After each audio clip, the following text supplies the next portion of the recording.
കേരളീയരിൽ ഒരു വലിയ വിഭാഗം അറബ് നാടുകളിലാണ്. അറബ് നാടുകളും കേരളവും തമ്മിലുള്ള ബന്ധം ഒരുപാട് ആഴത്തിലുള്ള ബന്ധമാണ്. ആ ബന്ധത്തിന് ഒരുപാട് കാലത്തെ ദൈർഘ്യമുണ്ട്. കാരണം നമ്മളൊക്കെ ഇവിടെ അറബിപ്പൊല്ലിൻ്റെ നാട്ടിലേക്ക് പോകുന്നു എന്ന് പറയും. അറബിൽ നിന്ന് വരുന്നവരാണ് അത്തറുമായിട്ട് വരിക.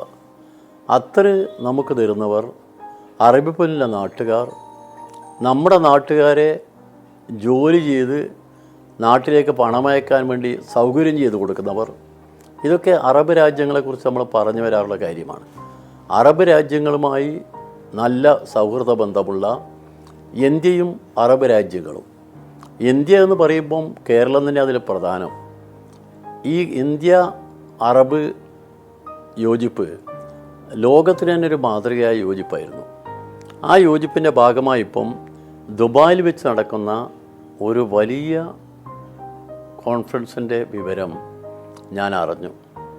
Indo Arab gala of excellence എന്ന് പറയുന്ന വളരെ പ്രധാനപ്പെട്ട ഒരു പരിപാടി. ആ പരിപാടി സംഘടിപ്പിക്കുന്നത് മാസ്റ്റർ വിഷൻ ഇൻ്റർനാഷണൽ എന്ന സ്ഥാപനമാണ്. ആ പരിപാടിക്ക് എല്ലാവിധ ആശംസകളും നേരുന്നു.